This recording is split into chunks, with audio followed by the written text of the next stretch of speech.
Doutor Rodrigo, a gente sabe da situação que está o cenário de saúde, não só de Patos de Minas, mas de toda a região. Como o senhor vê, como promotor, essa situação que está acometendo toda a nossa região? Nós, em termos assistenciais, nós chegamos a um limite, né? Nós estamos a um passo aí desse colapso, e o importante agora é que nós tenhamos um cuidado redobrado, né? Eu falo aí para o cidadão em geral, em especial. O poder público, nós estamos mantendo um contato, né, assim, diário, tanto com o Estado quanto com o município, com os municípios da macro, para a gente tentar viabilizar essa ampliação assistencial. A superintendência aqui vem fazendo um trabalho excelente com a Noemi à frente, né? O prefeito aqui vem também se esforçando muito, né, para a ampliação desses leitos, mas sem o apoio da população nós não vamos conseguir nada. A pandemia, ela tem um caráter muito amplo, e o poder público ele não tem estrutura suficiente para prestar todo esse serviço de saúde a um tempo só. Então há necessidade de um envolvimento do cidadão nisso. Ele precisa ter um cuidado diário, desde o uso da máscara, do álcool. Doutor Rodrigo, e dentro da macro-região noroeste, a gente sabe que muitos municípios e também as micro-regiões estão enfrentando grandes problemas, tanto em aumento expressivo do número de casos, como também superlotação dos leitos disponíveis. Qual microrregião, na avaliação do senhor, está na pior situação no atual momento? Isso oscila muito, né? Então, a cada semana há uma variação entre as micros, né? Nós temos a micro de Patos, de São Gotardo, João Pinheiro e Unai. As micros de Patos e Unai costumam ter um índice maior de casos. De Patos até pela quantidade de pessoas, né, que residem aqui. A micro de João Pinheiro costuma ter um número de casos bem menor. E a de São Gotardo fica ali num plano intermediário. Doutor Rodrigo, em relação à situação de Patos de Minas em si, o senhor acha que um possível lockdown na cidade resolveria parte do problema? Pelo menos o problema da contaminação, porque a gente sabe que os leitos já estão sendo feitos esforços para o aumento deles, mas na parte da contaminação, o senhor acha que um possível lockdown funcionaria? É importante, assim, primeira coisa a frisar, essa é uma decisão que cabe exclusivamente a cada gestor, ou seja, a cada prefeito, né? O Estado, o Ministério Público, ninguém vai entrar nessa seara. Mas, aí eu vou colocar a minha opinião, que também foi externada na reunião do COIS. Houve essa recomendação, né, agora, recentemente, na quinta-feira passada, ela foi elaborada, e justamente no sentido de que houvesse um lockdown. Eu me manifestei contrariamente ao lockdown, mas a colocação de maiores restrições, porque ainda nós poderíamos suprir determinados passos, como, por exemplo, escalonar a abertura do comércio. Uma parte abre das 6 até as 13, a outra das 13 até as 20 horas. Então, daria para trabalhar ainda algumas questões. E eu não entendi que naquele momento seria razoável por algumas questões. Primeiro, o isolamento no ano passado, com o lockdown, ele não alterou de forma significativa. Segundo, as pessoas saíram da cidade e foram fazer festa na zona rural. É a questão da consciência, que é às vezes até mais importante do que as medidas do setor público. E houve também uma recomendação do COIS na semana anterior para que os municípios suspendessem um ponto facultativo. Então seria contraditório todo mundo se organizou para trabalhar e de repente suspender tudo e todo mundo ter uma ideia de um amplo carnaval de uma semana, né? Então, eu acredito que isso não seria muito adequado. E, além disso, o município de Patos estava abrindo alguns novos leitos, publicou a questão da lei seca e também estava com uma fiscalização bastante intensa no comércio, nas festas e tudo mais. Então, naquele momento, eu entendi que não haveria necessidade. Mas, veja, essa análise ela é diária e quinta-feira tem outra reunião do COIS, né? Então, é importante que haja uma mobilização não só dos cidadãos e do poder público, né, cidadão em geral, mas os comerciantes, eles precisam começar a conversar de maneira mais firme ali com seus colegas. Olha, cuida do seu, porque senão o meu fecha. Né? Não adianta o dono da loja estar respeitando, da loja de calçado, mas aí o sujeito que é dono do boteco deixa encher. Aí ele fala, não, mas eu estou no limite do que o Minas Consciente autoriza. Aí quando a gente chega lá 2 horas depois na fiscalização, mas é que eu não consigo controlar. Se não consegue controlar, não vai deixar entrar. Então a gente tem que ter essa consciência. O comerciante que não consegue controlar a sua atividade, ele tem que restringir aquilo que ele consegue controlar. Né? Nesse momento de pandemia, a gente não pode ter esse tipo de acesso. Doutor Rodrigo, entrando no assunto da lei seca e da fiscalização, a gente, até uma demanda dos ouvintes da Rádio Clube 98 também, muitas vezes a gente vê alguns municípios que têm medidas mais restritivas e outros municípios também muito próximos um do outro, que têm medidas mais abertas, menos restritivas. Você acha que esse tipo de atitude acaba prejudicando todo o andamento? Porque um exemplo sobre isso foi a restrição de bebidas alcoólicas integralmente em Patos de Minas. Muitos ouvintes da Rádio Clube 98 denunciaram que pessoas estariam combinando de buscar bebidas em cidades próximas. Então, talvez uma padronização de um decreto, uma padronização de medidas, seria viável? Sim, quando há recomendação pelo COIS, é justamente nesse sentido, para tentar uniformizar. Só que cada município tem a sua autonomia. Então, cada prefeito vai gerir da maneira que ele entender mais adequado para o seu município. É lógico que quando Patos proíbe e, por exemplo, Lagoa Formosa permite, o pessoal sai daqui, roda 20 quilômetros e enche a caminhoneta de cerveja. Né? E isso aconteceu no final de semana. Prejudica o trabalho daqui. Não vou falar que não tenha ocorrido um bom resultado, eu acho que ocorreu.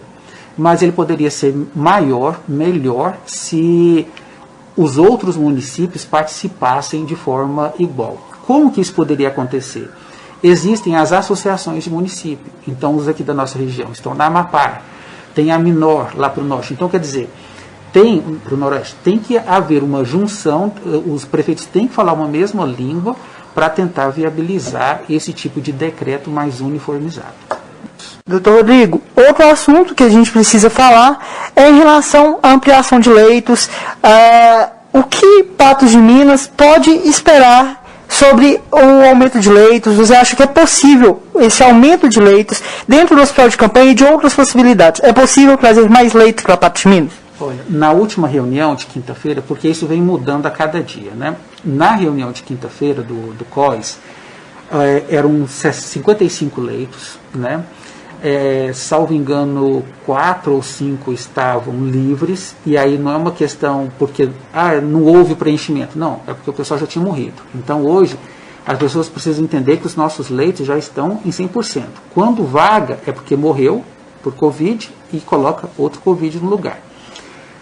A superintendente regional, a doutora Noemi, me informou que a expectativa é de que no máximo venhamos a ter, de maneira mais objetiva, 70 leitos de UTI, Covid. Então, nós estamos muito próximos do nosso potencial máximo. E se nós pensarmos que no ano passado, em maio, abril, não me recordo muito bem, eram 10 leitos, quando eu tive que propor uma ação civil pública, então, quer dizer, já houve uma ampliação até muito maior do que era a nossa expectativa em 2020. Mas as pessoas não podem se esquecer de que o nosso número mágico para UTI, Covid, é de 105 leitos para macro. Então, essa defasagem de 25 leitos, ela é enorme em termos assistenciais. Doutor Rodrigo, e precisamos falar sobre o São Lucas. Qual a sua opinião sobre essa implantação desses leitos que possivelmente podem ser instalados no Hospital São Lucas? Você acha que seria viável para Patos de Minas nesse momento? Qualquer leito que vier a somar, ele é importante, né? Só que nós temos que verificar, não é só a disponibilização de um leito material. Nós temos que observar se esse leito ele realmente vai estar prestando um serviço de saúde adequado. Então, se a questão sanitária do Hospital São Lucas, que é gravíssima, estiver solucionada, não temos dúvida de que os leitos serão muito bem-vindos. O problema é que nós não podemos simplesmente jogar a população num local em que não vai haver o atendimento adequado por questões, pela ausência de elementos básicos de saúde. Questões sanitárias, como luva e tudo mais. Essas coisas a gente tem que resolver antes da abertura de um leito Covid. Para qualquer tipo de leito isso já seria importante. Agora, se a gente pensar numa doença nessa gravidade e com esse nível de transmissão, se não houver a higiene adequada, eu acho que pode ser até um desserviço. No andar da carruagem, de tudo que vem acontecendo, você acredita nessa implantação em Patos de Minas desses leitos São Lucas? Acredito que haja possibilidade, né? As conversas elas são diárias, né? Assim, eu acompanho pela superintendência, acompanho pelo município e sei que a conversa é diária com o Hospital São Lucas. Então pode ocorrer, mas assim, não é algo que está certo hoje. E essa postura, por exemplo, eu venho conversando já com o prefeito Falcão na busca de uma solução, né, para essa questão que é macro. A gente precisa resolver essa questão para ter um aparelho municipal em termos hospitalar. E ele está estudando o que é viável, né, nas várias alternativas aí existentes. É importante que haja esse caminho para a gente viabilizar não só o atendimento das pessoas de Patos, mas também da macro. É importante que as pessoas entendam que o dinheiro, às vezes eu ouço muitas pessoas falarem assim, existe o problema em Patos porque o pessoal vem de fora para cá. É importante que entendam que o sistema ele é um todo. O dinheiro dos outros municípios também paga o serviço que é executado aqui em Patos. Então, o executor do serviço é aqui em Patos. Mas o dinheiro ele é da macro, é de Patos, é de Lagoa, é de Unai, é de João Pinheiro, dos 33 municípios da macro. Por que isso acontece? Se a gente pegar um município pequeno lá, perto da divisa da Bahia, ele não vai ter profissional, ele não vai ter dinheiro suficiente para pagar ninguém, e ele não tem demanda suficiente para a manutenção de determinados serviços. Nós vamos manter, por exemplo, um neuro numa cidade de 5 mil habitantes? Não faz nenhum sentido, nenhum neuro vai para lá. E vai ficar lá para quê? Para fazer um serviço por ano?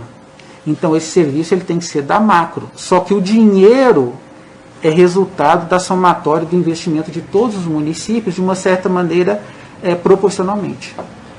Doutor Rodrigo, dentro dessas alternativas que o Falcão está estudando, você poderia citar algumas que seriam viáveis, só para a população ter um entendimento? Não, essa análise ela é interna ali do município, né, e ele está finalizando o estudo e nós depois vamos sentar e conversar. Mas existem várias alternativas, né, do ano passado, né, da atual gestão, nós ainda não chegamos ali a esse estudo mais final. Mas se estudou, vou dar um exemplo, de se pegar ali onde é o cartódromo e construir um hospital municipal lá. Foi uma das ideias, por exemplo, que surgiu na época. Então as alternativas, as ideias vão surgindo, aí as discussões começam e se verifica a possibilidade do que pode ser feito, né? Então tem que ver o que é mais viável e o que vai ser mais útil para a população. Uma alternativa que é muito comentada pela população, eu gostaria que você falasse juridicamente se seria possível algum dia isso acontecer em relação ao Hospital São Lucas se tornar um hospital municipal. Você acha que isso pode ser viável? Uma desapropriação é sempre possível pela gestão municipal. Aí é uma análise que cabe ao prefeito e ele vai verificar se cabe ou não essa desapropriação, né? Porque ali para virar um patrimônio público mesmo, a necessidade de que passe para o erário e a partir dali aí vira um hospital municipal de forma plena, né? É uma alternativa que pode ser analisada sim. Doutor Rodrigo, agora para finalizar, gostaria que o senhor deixasse um recado para a população de Patos de Minas em relação a toda a situação que não só Patos de Minas, como toda a região está vivendo. Para os gestores, eu acho que é importantíssimo que estabeleça um diálogo mais intenso para essa unificação de medidas, né, utilizando-se das suas associações. Em relação ao cidadão, ele precisa acreditar que agora o problema está na forma sua, no estado mais intenso, desde o início da pandemia.